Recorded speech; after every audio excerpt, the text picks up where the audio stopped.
சிதம்பரம் தொகுதியில் நான் வெற்றி பெற்ற பிறகு என் தொகுதி சார்ந்த மக்கள் பிரச்சனைகளையும் தேர்தலின் போது நான் கொடுத்த வாக்குறுதிகளையும் தொகுதிக்கு ஏற்கனவே அறிவிக்கப்பட்ட திட்டங்கள் நிலுவையில் இருப்பது குறித்தும் அதற்கான நிதி ஒதுக்கீடுகள் குறித்தும் இன்றைய தினம் கடலூர் மாவட்ட ஆட்சியரை சந்தித்து மனு கொடுத்திருக்கிறேன். விரிவாக பேசியிருக்கின்றேன். அனைத்தையும் நல்ல முறையிலே செய்து தருவதாக கூறியிருக்கிறார். இதனுடைய சாத்தியக்கூறுகளுக்காக தேவைப்பட்டால் தலைமைச் செயலாளர், துறை சார்ந்த அமைச்சர்கள், முதல்வர் உள்ளிட்ட யாராக இருந்தாலும் அவர்களெல்லாம் சந்தித்து என் தொகுதி மக்களுக்கு இந்த பணிகளை செய்து கொடுப்பது என்று நான் முடிவு செய்திருக்கின்றேன். தமிழ்நாட்டுடைய அரசியலில் கடந்த 2 நாட்களாக பரபரப்பு தொற்றியிருக்கிறது. மாற்று அரசியலை நிலைநாட்டுவோம் என்றும் ஏற்கனவே இருக்கக்கூடிய அரசியல் எல்லாம் தீய சக்திகளுடைய கையில் இருந்தது என்றும் தங்களை தூய சக்திகள் என்று கூறிக்கொண்டவர்கள் தற்போது குதிரை பேர அரசியல் அல்ல, யானை பேர அரசியலில் ஈடுபடுவதாக நான் கூட சட்டமன்ற வளாகத்தில் நான் சொல்லியிருந்தேன். கடந்த 2 நாட்களாக நடக்கக்கூடிய நிகழ்வுகளை பார்த்தால் அதையெல்லாம் கடந்து இமாலய பேர அரசியல் நடப்பதாக தெரிகிறது. பிற கட்சிகளில் இருக்கக்கூடிய சட்டமன்ற உறுப்பினர்களை ஆசை வார்த்தைகளை கூறி இப்படி ராஜினாமா செய்து வைத்து அவர்களெல்லாம் தங்கள் பக்கம் வசப்படுத்துவதுதான் தூய அரசியலா என்ற ஒரு கேள்வியை நாங்கள் எழுப்புகின்றோம். அதிமுகவை பிளவுபடுத்தி பலகீனப்படுத்தி அந்த கட்சியை ஒழிக்க வேண்டும் என்பது டெல்லியில் இருக்கக்கூடிய சில தீய சக்திகளுடைய நீண்டகால திட்டம். அந்த திட்டங்களை ஒன்றன் பின் ஒன்றாக இப்போது அமல்படுத்தி வருகிறார்கள். இதைத்தான் நாங்கள் அப்போதே சுட்டி காட்டினோம். அதிமுக தலைமை தயவு செய்து எச்சரிக்கையாக இருங்க, உங்களுடைய அரசியலையும் உங்கள் கட்சியையும் அழித்து ஒழிப்பதற்கான வேலைகள் நடைபெறுகிறது, நீங்களே போய் மாட்டிக்கிடாதீங்கன்னு பலமுறை நாங்கள் சொன்னோம். திரு எடப்பாடியார் அவர்களிடம்னா பலமுறை பத்திரிகையாளர்கள் சந்திப்பின் மூலமாகவும் பொது நிகழ்ச்சிகள் மூலமாகவும் சொன்னோம், கேட்கல. இன்றைக்கி அந்த கட்சி உடைவதை, பலகீனப்படுத்தப்படுவதை, அந்த கட்சியுடைய இரட்டைலை சின்னத்தில் வெற்றி பெற்றவர்களை ஆளுங்கட்சியை சேர்ந்தவர்கள் விலைக்கு வாங்குவதெல்லாம் பார்க்கும்போது ரொம்ப வேதனையாக இருக்குது. தமிழ்நாட்டுடைய அரசியலில் இப்போது ஒரு திட்டத்தை செயல்படுத்தி வர்றாங்க. அவங்களுடைய நீண்டகால எண்ணம் அதுதான். ஏற்கனவே சொன்னாங்க இல்லையா,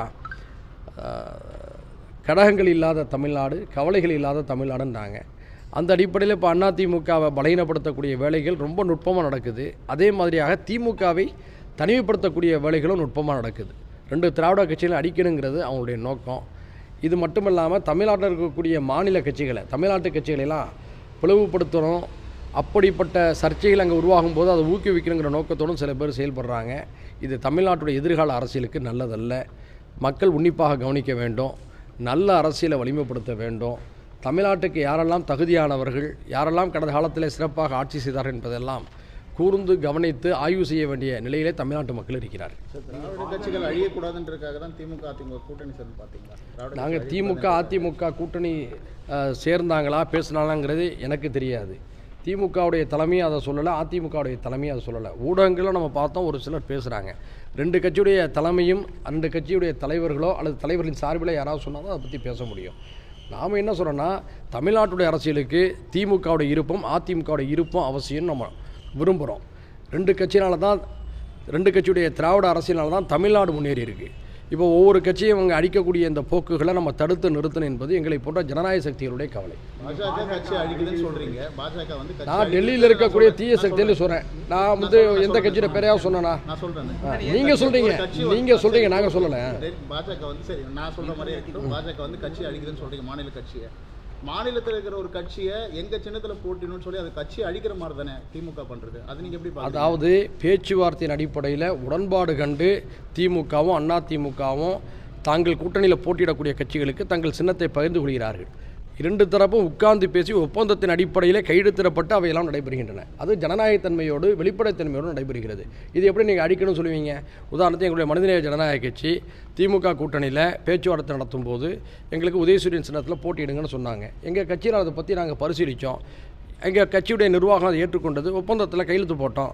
அதுக்காக எங்களை அடிக்கிறாங்கன்னு சொல்லி அர்த்தமா? இப்போ நாங்கள் சுதந்திரமாக செயல்படுறோம். சுதந்திரமாக செயல்படக்கூடிய அந்த உரிமையை, வாய்ப்பை திமுக எங்களுக்கு தந்திருக்கு. அப்போ கூட்டணியில் வந்து ஒரு சின்னத்தை பெற்றுக்கொண்டு போட்டியிடுவது வந்து அடிப்பதாக அர்த்தம் அல்ல. நான் சொல்லக்கூடிய விஷயத்துக்கும் நீங்கள் சுட்டி காட்டக்கூடிய விஷயத்துக்கும் மலைக்கும் மடுவுக்கும் அளவிலான வித்தியாசம் இருக்கிறது. அதாவது அதிமுக ஆட்சியில் இருந்தப்போ தேமுதிக உடைச்சிருக்காங்க, கடந்த கால அரசியல் இருக்கு. இப்போ தாவேக மட்டும் புதுசாக பண்ணுற மாதிரி நீங்கள் ஏன் சொல்கிறீங்க? அதாவது தேமுதிக வந்து அதிமுக தான் உடைச்சிச்சுன்னு தேமுதிக யாராவது சொன்னாங்களா? நல்லா நீ சொல்லணும். தேமுதிகவுடைய தலைவராக இருந்த கேப்டன் தேமுதிகவுடைய தலைவராக இருந்த கேப்டன் விஜயகாந்த் அவர்களோ இப்போது அவருடைய தலைவராக இருக்கக்கூடிய கேப்டன் பிரேமலதா அண்ணி அவர்களோ அப்படி சொல்லியிருந்தீங்கன்னா அந்த கேள்விக்கு நான் பதில் சொல்ல முடியும். அவங்க யாரும் சார் நீங்கள் உங்களுக்கு அது தெரிஞ்சிருக்கு சார். அரசியல் தலைவராக எங்களுக்கு அதில் உடன்பாடு இல்லை. அப்படி அவங்க சொல்லியிருந்தாங்கன்னா நான் அதுக்கு பதில் சொல்ல முடியும். ஓபிஎஸ் அவர்கள் வந்து ராஜினாமா பண்ணிட்டு திமுகவில் போய் சேர அது குதிரை பேரம்ல வராதா? ஒரு நிமிஷம், எப்போ அவர் ராஜினாமா பண்ணார்? ஓபிஎஸ் எப்போ ராஜினாமா பண்ணார்? இல்லை ஒரு நிமிஷம் ஆட்சியில் இருக்கும்போது அதிமுகக்குள்ளே நடக்கக்கூடிய உள் பிரச்சனைகளில் அவங்களுக்குள்ள பல கருத்து வேறுபாடு இருந்தது. கடைசி நேரத்தில் தேர்தல் அறிவிக்கப்பட்ட நேரத்தில் அதிமுக உள்பிரச்சனைகள் தொடரும் நேரத்தில் அவர் திரும்ப அதிமுக கோரிக்கை வச்சார், என்னை சேர்த்துக்கொள்ளுங்கன்னு சொல்லி கேட்டார். அந்த தலைமை சேர்த்துக்கொள்ளல. அதன் பிறகு அவரும் அவருடைய ஆதரவாளரும் முடிவு செஞ்சு முறையாக திமுகவில் போய் சேர்றாங்க. அதே கோரிக்கை வச்சு அவங்களுக்கு பிடிக்கல அந்த விஷயத்தில் வெளில வராங்க. அதே நீங்கள் வந்து குதிரை பேரம் சொல்கிறீங்க. நாங்கள் குதிரை பேரம் சொல்கிறதுக்கு அர்த்தம் இருக்குது சார். அவங்க வந்து ஆட்சி அமைப்பதற்காக இத்தகைய வேலைகளை செய்யலை. இவங்களுக்கு போதிய பற்றாக்குறை இல்லாத நிலை இருக்கின்ற பொழுது இவங்க வந்து அதிமுகவிலிருந்து ஒரு தரப்பு வருவதை வந்து ஊக்குவிக்கும் வகையில் செயல்பட்டாங்க. இப்போ அதில் ஒரு பின்னடைவு ஏற்பட்ட உடனே இப்போ வந்து அண்ணன் திரு சி வி சண்முகம், அண்ணன் திரு எஸ்பி வேலுமணி அவர்களே அச்சுறுத்தும் வகையில் அவர்களுடைய கட்டுப்பாட்டில் இருக்கக்கூடிய சட்டமன்ற உறுப்பினர்லாம் இழுக்கிறாங்க. இதுதான் நாங்கள் சொல்லலை, அவங்களே குற்றம் சுமத்துறாங்க. அந்த அடிப்படையில் தான் நானும் பேசுகிறேன். நீங்கள் இப்போ சொல்கிறீங்க சார், பிளவுபடுத்தப்படுறதுன்னு தொடர்ந்து சொல்லிடுறீங்க. இதுக்கு வந்து காங்கிரஸ் உடந்தையாக இருக்குதா, பிசிகே உடந்தையாக இருக்குதா? ஏன்னா அந்த கூட்டணியில் தற்போது அதாவது விசிகாவோ, அதாவது தாவேகா கூட்டணியில் இருக்கக்கூடிய IUML, CBI, CPM, Visika, Congress உட்பட யாரும் இந்த உடைப்பில் அவங்க ஈடுபடுவதாக நான் கருதலை. இல்லை, அந்த கூட்டணியில் அவங்க இருக்கிறாங்க, கூட்டணியில் இருக்கிறாங்க. ஆனால் இந்த உடைப்பில் அவங்களுக்கு காரணம் இருக்கா, தொடர்பு இருக்கான்னு கேட்டால் நான் இல்லைன்னு தான் நான் நம்புகிறேன். அது ஒரு பால்னாக்கா அதில் விஷம் கலந்துனா ஒட்டுமொத்த பால் தான் விஷமாக மாறும் சார். ஆனால் நாங்கள் வந்து பாலில் பாதி தான் கலந்துன்னு சொல்கிறது சரியான சார். நீங்கள் இந்த உதாரணத்தை இதுக்கு பொருந்தாது சார். திமுகவுடைய கூட்டணியில் பங்கு பெற்றவர்கள் தேர்தலுக்கு பிறகு தெளிவாக ஒன்று சொல்லிவிட்டு அந்த கூட்டணிக்கு போயிருக்கிறாங்க. என்னென்னா, நாங்கள் ஒரு குடியரசுத் தலைவருடைய ஆட்சி வந்து விடக்கூடாது, அல்லது பிஜேபியுடைய கரம் இந்த கூட்டணியின் பக்கம் நீண்டு விடக்கூடாது என்ற அடிப்படையில் தான் இந்த அரசுக்கு நாங்கள் ஆதரவு அளித்திருக்கிறோன்னு அவங்க சொல்லியிருக்கிறாங்க. அவங்க தங்களுடைய ஆதரவோடு நின்று இருக்காங்க. மேலும் பலர் இந்த கூட்டணிக்கு தவறான முறையில் வந்து சேருங்கிறது அவங்க விரும்பலை. ஏற்கனவே வந்து சிபிஎம்முடைய செயலாளர் தோழர் சண்முகம் என்ன சொன்னார், அவங்களுடைய ஆதரவை நாங்கள் ஏற்கக்கூடாது, ஏற்க மாட்டேன்னு சொன்னாரா இல்லையா? அப்போ அவங்க நிலையை தெளிவாக தான் இருந்துக்கிட்டு இருக்கிறாங்க. பிசிகாவோ ஐயுஎம்ஓலோ இதெல்லாம் வந்து கண்டிப்பாக விரும்பாது. ஏன்னா இன்னும் சொல்ல போனால் ஒரு வாதத்துக்காக சொல்வதாக இருந்தால் கூட தங்களுடைய இருப்பின் அடிப்படையில் தான் இந்த ஆட்சி நடக்கணுங்கிறது தான் ஒருவேளை அவங்க விரும்பக்கூடும். இதை தாண்டி பெரிய சக்தியில் வரதை கூட அவங்க மனசால விரும்ப மாட்டாங்க. ஏன்னா இவங்களுடைய பவர் குறைந்து போவதாக கூட அவங்க கருதக்கூடும். வாதத்தின் அடிப்படையில் உங்களுடைய அந்த கேள்வியும் வந்து இந்த அடிப்படையில் அடிபட்டு போயிடுது. நீங்கள் உதயசூரியன் நின்றதுனால தான் இப்போ இந்த மாதிரி இருக்கீங்களா? ஏன்னா சப்போஸ் உங்களுக்கு தனிசனை நிறுத்திருந்தாங்கன்னா உங்களுக்கும் அந்த மாதிரி குதிரை பேரத்தில் ஈடுபடுறது வாய்ப்பு இருக்கா? நீங்கள் நல்ல கேள்வி கேட்டீங்க. நாங்கள் ஏற்கனவே பதில் சொல்லிட்டோம். எங்களுக்கும் திமுகவுக்கும் இடையிலான கூட்டணி கொள்கை அடிப்படையிலான கூட்டணி. இப்போது நேற்று நாங்கள் தெளிவாக சொல்லிட்டோம். இன்றைய அரசியல் சூழ்நிலையில் திமுகவை காப்பாற்றுவது, பாதுகாப்பது தமிழ்நாட்டில் இருக்கக்கூடிய ஜனநாயக சக்திகளுடைய கடமைன்னு நாங்கள் கருதுகிறோம். தெளிவாக நாங்கள் 10 வருஷமாக நாங்கள் இந்த அரசியலை பேசி வரோம். திமுகவும் அதிமுகவும் தான் தமிழ்நாட்டை மாறி மாறி ஆட வேண்டும் என்பது எங்களுடைய அரசியல் விருப்பம், எங்களுடைய கட்சியுடைய நிலைப்பாடு. அந்த அடிப்படையில் தான் நான் மீண்டும் சொல்கிறோம், திமுகவை தனிமைப்படுத்த திட்டமிடுறாங்க, அதிமுகவை பிளவுபடுத்தி பலகீனப்படுத்த திட்டமிடுறாங்க. ரெண்டையுமே தமிழ்நாட்டு மக்கள் ஏற்க அனுமதிக்கக்கூடாது என்பது எங்களுடைய விண்ணப்பம். அதனால் நாங்கள் தனி சின்னத்திலேயே போட்டியிருந்தாலும் எங்களுடைய ஆதரவு நிலைப்பாடு இப்போது திமுகவோட தான் இருக்கும். ஏன்னா தமிழ்நாட்டை மதவாத சக்திகளிடமிருந்தும் ஜனநாயக விரோத சக்திகளிடமிருந்தும் காப்பாற்றக்கூடிய ஒரே அரசியல் ஆளுமையும் திட்டமிடலும் செயல் நோக்கங்களும் திமுகவோட மட்டும்தான் இருக்கிறது. நான் துணிஞ்சு சொல்லுவேன். ஆனால் இதே பேர் வந்து திமுகவுக்கு எதிராக வாக்களிச்சிருக்காங்க. அப்போ நீங்கள் அதை எப்படி பார்க்கணும் சார்? இவ்வளவு பேர் திமுகவுக்கு எதிராக வாக்களிச்சிருக்காங்கிறத மட்டும் வச்சு பேசாதீங்க. இந்த தேர்தல் முடிவுகளுக்கு பின்னால் பல ஆய்வுகள் நடைபெற்றுக்கிட்டு இருக்கு. பல பெற்றோர்கள் இன்றைக்கி என்ன சொல்கிறாங்க, எங்கள் பிள்ளைங்க சொன்னிச்சு, என் பேரம்பத்திங்க சொன்னிச்சு, எல்லாரும் அவங்களுக்கு ஓட்டு போட்டுருவாங்க, நம்ம ஒரு ஓட்டாச்சும் இவங்களுக்கு போடுமேன்னு நினச்சோம், இப்படி எல்லாருமே நினச்ச விளைவாக மாற்றம் ஏற்பட்டுச்சு அப்படிங்கிறாங்க. பல பேர் என்ன சொல்கிறாங்க, எங்கள் பிள்ளைகள் ரொம்ப வற்புறுத்தினாங்க, இந்த முறை மற்றும் மாற்றி போடுமே நினச்சி போட்டோம் அப்படிங்கிறாங்க. ஆக ஆளுக்கால ஒரு செய்திகளை சொல்லிக்கிட்டு இருக்காங்க. முழுமையான ஆய்வுகள் கள நிலவரங்கள்லாம் இனிமேல் தான் தெரிய வரும். திமுகவை நிராகரிச்சிட்டதாகலாம் நீங்கள் அவ்வளோ எழுதி நீங்கள் சொல்லிட வேண்டாம். மீண்டும் எழுதி வைத்துக்கொள்ளுங்க. திமுக என்பது படுத்தாலும் யானை படுத்தாலும் குதிரை உயரம் என்று சொல்வார்கள். அது போன்ற ஒரு கட்சி, வலிமையான ஒரு கொள்கை இயக்கம். அதிமுகவை பந்தாடுறது மாதிரி திமுகலாம் பந்தாட முடியாது. பல மோசமான தோல்விகளையெல்லாம் சந்தித்து மீண்டும் எழுந்து வந்த இயக்கம் திமுக நம்ம பார்க்குறோம். ராஜீவ்காந்தி அவர்கள் படுகொலையின் போது 1991 எல்லா தொகுதிகளிலும் திமுக தோத்துச்சு, 2 இடத்துலாம் ஜெயிச்சாங்க. அந்த இமாலய தோல்வியிலேருந்து அவங்க மீண்டு வரலையா? ஆர்கே நகர் இடைத்தேர்தலில் அதிமுக ஆட்சியில் திமுக டெபாசிட் அடைஞ்சா இல்லையா 3வது இடத்துக்கு போணுச்சு. அதை கடந்து இன்று திமுக ஆட்சிக்கு வரலையா? அதனால் திமுக வந்து கொள்கை ரீதியாக எழுந்து நிற்கக்கூடிய ஒரு கட்சி. நாம் கவலைப்படுறது அண்ணா திமுகவை தான். ஏன்னா வலிமை மிக்க ஒரு தலைவர்கள் இல்லை. மக்கள் திலகம் எம்ஜிஆர் இருந்தார், சமூக நீதி காத்த வீராங்கனை ஜெயலலிதா அம்மா இருந்தாங்க. அது போன்ற ஒரு வசீகரம் மிக்க ஆளுமை மிக்க தலைமை இல்லாத காரணத்தினால்தான் இன்றைக்கி அண்ணா திமுக பந்தாடப்படுது. இந்த அடிப்படையில் தான் நாங்கள் இந்த பிரச்சனைகள் அனுப்புகிறோம். 2021 இதே ஸ்ட்ராட்டஜியை வந்து திமுக பண்ணிச்சு. பிரசாந்த் கிஷோர்னு ஒருத்தரை கொண்டு வந்து தமிழ்நாட்டில் இதே மாதிரி விஷயங்களை பண்ணாங்க அவங்க. அப்போக்கு வந்து இந்த வார்த்தை சார் ஒரு நிமிஷம் சார், பிரசாந்த் கிஷோர் வந்து ஒரு நிறுவனம் நடத்துகிறாரு. அதே போன்ற நிறுவனங்கள் நடத்தக்கூடியவர்களை தான் இன்றைக்கி இருக்கக்கூடிய தாவேக்காவும் பயன்படுத்தியிருக்கு, அதிமுகவும் பயன்படுத்தியிருக்கு.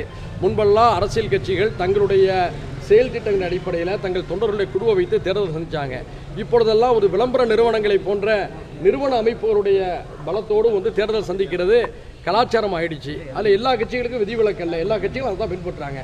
அதற்கும் இது போன்ற பிளவு சம்பவங்களுக்கும் இது போன்ற குதிரை பேரம் யானை பேரங்களுக்கும் சம்மந்தம் இல்லை, வித்தியாசம் இருக்குது சார். நான் குதிரை பேரம் சொல்லவே இல்லை சார், நான் யானை பேரன்னு சொல்கிறேன் சார். என்ன நீங்கள் தப்பு தப்பாக புரிஞ்சுக்கிட்டீங்க? அதையும் தாண்டி இமாலய பேரன் நான் இப்போ சொல்கிறேன் சார். ஒரு விஷயம் நல்லா புரிஞ்சுக்கொள்ளுங்க. அதிமுகவுடைய எம்எல்ஏக்கள் தேர்தலுக்கு முன்பாக ஒரே மனநிலையில் இருந்தாங்க. ஒற்றை மனநிலையில் ஒற்றை சிந்தனையில் எங்களுடைய பொதுச் செயலாளர் எடப்பாடியார் தான் இருந்தாங்க. தேர்தல் வெற்றிக்கு பிறகு அவங்க புதிய அரசியல் சூழலுக்கு ஏற்ப ஒரு குழுவாக பிரிகிறாங்க. பிரிந்த பிறகு அவங்க நினைச்சது நடக்கலன்னு சொன்ன உடனே, உதாரணத்துக்கு தாவேக்காவுக்கு ஆதரவு அளித்த கட்சிகள்லாம், மதச்சார்பற்ற முற்போக்கு கூட்டிலிருந்து வெற்றி பெற்று வந்த கட்சிகளெல்லாம் இவருடைய வரவை எதிர்த்த உடனே அந்த பிரிந்து வந்த குழு, அதாவது அண்ணன் சி.வி. சண்முகம், அண்ணன் எஸ்.பி. வேலுமணி அவர்கள் குழுவில் இருக்கக்கூடிய சட்டமன்ற உறுப்பினர்களுக்கு ஒரு அச்ச உணர்வு, அதிருப்தி ஏற்படுது. இங்கே நம்முடைய பதவி பறி போய்விடுமோ, சபாநாயகர் நடவடிக்கைக்கு ஆளாயிடுவோன்ற உடனே அங்கிருந்து ஒரு 5 பேர் அங்கே போயிட்டாங்களா, யார் திரு எடப்பாடியார் அவர்களுடைய தலைமைக்கு போயிட்டாங்க. நேற்று 3 பேர் இங்கே வந்து ராஜினாமா பண்ணிவிட்டு தலைமைச் செயலகத்தை உறுப்பினர் கார்டு கொடுக்குறாங்க. தலைமைச் செயலகமாக தமிழ்நாடு வெற்றி கழகத்துடைய தலைமை அலுவலகமாங்கிற ஒரு கேள்வி வருதா இல்லையா? அப்போ இன்றைக்கி வந்து இன்னொரு எம்எல்ஏ வந்து அதே மாதிரி போய் சேர்றாரு. அப்போ எந்த அடிப்படையில் போய் சேர்றாங்க? இவர் போய் திமுகவில் சேர்ந்துருந்தாலோ, ஆனால் நான் எந்த கட்சியிலையும் சேர மாட்டேன்னு இன்றைக்கி 4வது ஆள் சொல்லியிருந்தாருன்னா நம்ம நினைக்கலாம், சரி குதிரை பெறலாம் நடக்கலப்பா, ஏதோ அவங்கவுங்க விருப்பத்தின் அடிப்படையில் இந்த பிரச்சனைகள் நடக்குதுன்னு நம்ம நினைக்கலாம். ஆனால் அதிமுகவில் வந்து ராஜினாமா பண்ணுறவங்களாம் தாவைக்காங்கிற ஆளுங்கட்சியிலே போய் சேர்கின்ற போது அந்த சந்தேகம் வருமா வராதா? அதை தான் நம்ம சொல்கிறோம். திமுக கூட்டணியில் இருந்தவங்க விஜய் விமர்சிக்கிற மாதிரி அதிமுகவில் பெரும்பாலும் விமர்சிக்கலை. ஆனால் விமர்சித்து விட்டு நீங்கள் போய் சேரலாம், அவங்க சேரக்கூடாதா? நாங்களும் சேர்ந்து தப்புன்னு தான் சொல்கிறோம். நாங்கள் சரியாக சொல்கிறோம். நான் சொல்கிறேன்ல, மதச்சார்பற்ற முற்போக்கு கூட்டணியில் போட்டியிட்டு விட்டு அந்த கட்சிகள் தனித்தனியாக முடிவெடுத்திருக்கிறாங்க. அது அவர்களுடைய தனிப்பட்ட முடிவு. நான் வந்து விசிகா எடுத்த முடிவையோ ஐயுஎம்எல் எடுத்த முடிவையோ அவங்களுடைய உள்விவகாரத்தையோ நான் விமர்சிக்க நான் தயாராக இல்லை. ஏன்னா எங்களுடைய நட்பு சக்திகள் அவங்க எந்த கூட்டணிக்கு போனாலும் நாங்களாம் இவங்க சிபிஎம், சிபிஐ, விசிகா, ஐயுஎம்எல் நட்பாகத்தான் நாங்கள் இருப்போம். அந்த அடிப்படையில் இவங்க வந்து திமுகவுடைய தலைவர் என்ன சொல்லிட்டாங்க, எந்த கட்சிக்கும் இவங்க கூட்டணியில் இருக்கக்கூடிய எந்த கட்சிக்கும் எந்த முடிவும் சுதந்திரமாக இருக்கக்கூடிய உரிமை உண்டுன்னு சொன்னாங்களா இல்லையா? அந்த அடிப்படையில் போயிட்டாங்க. இதில் வந்து சிபிஐயும் சிபிஎம்மும் வெளியிலிருந்து ஆதரிப்பதாக சொல்லியிருக்கிறாங்க. அதுக்கான காரணங்கள் நியாயமானது. ஆனால் இவங்க 2 பேரும் எங்கள் கட்சியுடைய தலைமை நிர்வாகம் இப்படி முடிவு பண்ணியிருக்கு, நாங்கள் ஆட்சியில் போகிறோங்கிறாங்க, போய் சேர்ந்துருக்கிறாங்க. அது சம்மந்தப்பட்ட விமர்சனங்களை வந்து இது போன்ற கேள்விகளை நீங்கள் அவங்ககிட்ட தான் எடுப்பணும். நாங்கள் நேச சக்தியாக இருக்கிறதுனால நாளைக்கு மீண்டும் அவங்க முகத்தை நாங்கள் சந்திக்க போகிறோம். போனவங்க அங்கேயே இருப்பாங்கன்னு அர்த்தம், மீண்டும் எங்கிட்ட தான் திரும்பி வர போகிறாங்க. அதனால நாங்கள் அதிகமாக விமர்சிக்கலை. இந்த கேள்விகளை அவங்கள்ட்ட கேட்டு அவங்கள்ட்ட பதில் பெற்றால் பொருத்தமாக இருக்கும். ஆனால் இப்போ சொல்லிட்டு கிட்டத்தட்ட ஒரு 10 நிமிடமாக பேசுகிறீங்க, உங்கள் வார்த்தைகளில் கொஞ்சம் தெளிவு இருக்குது, விமர்சனங்கள் கூட மரியாதையாக இருக்குது. ஆனால் ஒரு சில தலைவர்கள் கடுமையான விமர்சனங்கள் வார்த்தைகளை பதிவு செய்கிறாங்க. இந்த நாகரிகமான விஷயமா இருக்குது. அதாவது அரசியல் ஒவ்வொரு காலத்திற்கு ஏற்ப மாறி மாறி வருகிறது. கடந்த காலங்களில் தலைவர்கள் கடுமையான வார்த்தைகளை எல்லாம் பேசிக்கொண்டு அவையெல்லாம் மறந்து மீண்டும் கூட்டணியில் இணைந்த காலங்கள் உண்டு. இன்றைக்கி சமூக வலைதளங்கள் வந்து செல்வாக்கு செலுத்தக்கூடிய ஒரு காலகட்டத்தில் எல்லாவற்றையும் யூடியூப்பில், வாட்ஸ்அப்பில், முகநூலில் மக்கள் கவனிக்கிறாங்க. எனவே நான் அன்பான ஒரு வேண்டுகோளாக எல்லா தலைவர்களும் வைக்கிறேன், அரசியல் ரீதியாக கருத்துக்களை நீங்கள் காலசாரமாக பரிமாறுங்க, ஆனால் நாகரிகமற்ற வார்த்தைகளை பயன்படுத்தாதீங்க. அடுத்ததாக இப்போது இன்றைக்கி நம்ம கடுமையாக விமர்சிக்கிறோம். இதே விமர்சிக்கிறவங்கள நாளைக்கு நான் சட்டமன்றத்திலேயோ அல்லது தலைமைச் செயலகத்திலையோ சந்திக்க வேண்டி வரும். அப்போ அவங்க முகத்தை பார்க்கும்போது ஒரு சங்கடங்கள் ஏற்படக்கூடாது. அதாவது எந்த கருத்துக்கள் எடுத்தாலும் முகம் பார்த்து பேசக்கூடிய ஒரு மகிழ்ச்சியான சூழலில் தான் நம்முடைய கருத்துக்களை பகிர்ந்து கொள்ளணும். இதுதான் எங்கள் கட்சியுடைய மனிதநேய ஜனநாயக கட்சி நிலைப்பாடு. இது எல்லா கட்சிகளையும் பின்பற்றணும் தான் நான் விரும்புகிறேன். இன்றைக்கி வந்து அதை நான் பின்பற்றுறதுனால தான் இன்றைக்கி சட்டமன்றத்தில் பதவி ஏற்கும்போது முதல்வர் விஜயை பார்த்து நான் வணக்கம் சொன்னேன். சிரிச்சிட்டு அவனுக்கு ரெஸ்பான்ஸ் பண்ணார். திரு எடப்பாடியார் அவர்களுக்கு அடுத்த நாள் வந்து பிறந்த நாள். அப்போது நான் திமுக கூட்டணியில் இருக்கேன், ஏற்கனவே அவங்க கூட்டணியில் இருந்தேன். அருகில் போய் நின்று வாழ்த்து சொன்னோம். ஏன்னு சொன்னோம்னா நாங்கள் அப்படி ஒரு அரசியல் நாகரிகத்தை பின்பற்றுறோம். அதனால் எல்லாருமே வந்து முகம் சுளிக்கலை. இன்னும் சொல்ல போனால் சட்டசபையில் முதல் வரிசையில் உட்காந்துருக்கும் போது எனக்கு அடுத்து பாஜகவுடைய உறுப்பினர் ஊட்டியிலேருந்து ஜெயிச்சு வந்தார்ல அந்த அண்ணன் தான் இருந்தாங்க. மரியாதை நிமித்தமாக கைக்குலுக்கி கொண்டு நாங்கள் பேசினோம். எதிரே இருந்த சிபிஐ, சிபிஎம், விசிக சட்டமன்ற உறுப்பினர்கள், தாவக உறுப்பினர்லாம் எங்களை பார்த்து சும்மா தமாஸ் பண்ணாங்க. என்ன கொள்கை ரீதியாக சண்டைங்கிறீங்க, நீங்கள் 2 பேர் பக்கத்தில் வந்து ரொம்ப உரையாடி பேசிக்கிறீங்களேன்னு சொல்லி. அப்போ சொன்னோம், அரசியல் என்பது வேறு, கொள்கை கருத்து வேறுபாடுகள் என்பது வேறு, தனிப்பட்ட மனிதநேய பழக்க வழக்கங்கள் வேறுன்னு சொன்னோம். இதுதான் நாங்கள் பின்பற்றக்கூடிய அரசியல் சார். இதை எல்லாருமே பின்பற்ற தான் நாங்கள் விரும்புகிறோம். இப்போ கூட நாங்கள் விஜய் அவர்களின் மீது பல பேர் பலவிதமான கருத்தில் வைக்கிறாங்க, நாங்களும் மாற்று கருத்தில் வைக்கிறோம். ஆனால் நாங்கள் என்ன சொல்கிறோம், ஒரு 6 மாத காலம் புதுசாக ஆட்சிக்கு வந்திருக்கிறாங்க, அனுபவ குறைவுலாம் இருக்குது. ஒரு 6 மாத காலம் அவங்க ஆட்சி செய்யட்டும். பெரிய பெரிய தவறுகள் வரும்பொழுது நம்ம கண்டனங்களை பதிவு செய்வோம். ஆனால் ஒரேடியான ஒரு நெருக்கடி நம்ம கொடுத்துட்டோம்னு சொன்னோம்னா புதுசாக வந்தவங்களுக்கு ஏப்பா அவ்வளோ நெருக்கடியை கொடுக்குறீங்கிற ஒரு கேள்விகள் எழும். அதனால தான் நாங்களே நேற்று கூட நான் சிதம்பரம் பத்திரிகையாளர் சந்திப்பில் சொன்னேன், நாம் வந்து புதுசாக வந்தவங்களுக்கு ஒரு 6 மாத காலம் அவகாசம் கொடுப்போம். அதே நேரத்தில் இப்போ லாட்ரியை கொண்டு வந்தால் அந்த 6 மாதத்துக்குள்ளே லாட்ரியை கொண்டு வந்தால் நீங்கள் ஏற்றுக்குருவியான்னு சொன்னாங்க. இல்லை, லாட்ரி அப்படி கொண்டு வந்தால் அந்த நகலை அந்த இடத்துல தீ வச்சு எரிப்பேன்னு நான் சொல்லிட்டு வந்தேன். அப்போது 6 மாத காலம் அவகாசம் கொடுக்குறோம். பாரதூரமான ஆபத்தான முடிவுகள் எடுத்தாங்கன்னா அப்போ நம்ம கடுமையாக கண்டிப்போம். இதுதான் எங்களுடைய நிலைப்பாடு சார். இப்போ திமுக தலைவரை கண்ட்ரோல் ஆட்சின்னு ஒரு வார்த்தையை பயன்படுத்துறாரு. அது எந்த அளவுக்கு நீங்கள் சரி நினைக்கிறீங்க சார்? நான் சொல்லிட்டேன்ல சார், எங்கள் கட்சியோட நிலைப்பாடு, எங்கள் கட்சியோட விமர்சனத்தை பற்றி நம்ம சொல்கிறோம். நான் சொல்கிறத கேளுங்க. இந்த கருத்துக்களை நான் எல்லாருக்கும் நான் பொதுவாக சொல்கிறேன். என்னை விட வயசில் அவங்கெல்லாம் மூத்தவங்க. நாங்கள் வந்து அரசியலில் வந்து இப்போ தான் வளர்ந்து வர்றோம். எங்களுடைய கட்சியும் 11 வருட கட்சி, எங்களுடைய வயதும் குறைவான கட்சி. நாங்கள் மூத்த தலைவர்கள் தமிழ்நாட்டில் ஒரு விண்ணப்பத்தை தான் வைக்க முடியும். அதற்காக நாங்கள் வந்து சொல்கிற அறிவுரை நீங்கள் ஏற்றுக்கொண்டு சொல்கிறது வந்து அவ்வளோ பண்பாக இருக்காது சார். ஆனால் இப்போ நீங்கள் நம்ம 6 மாதம் காத்திருக்கலாம். இவங்க பதவியேற்றத்தில் வந்து 25 கொலைகள் நடக்குது. அதில் இரட்டை கொலைகள் ஒரு நாளைக்கு நடக்குது.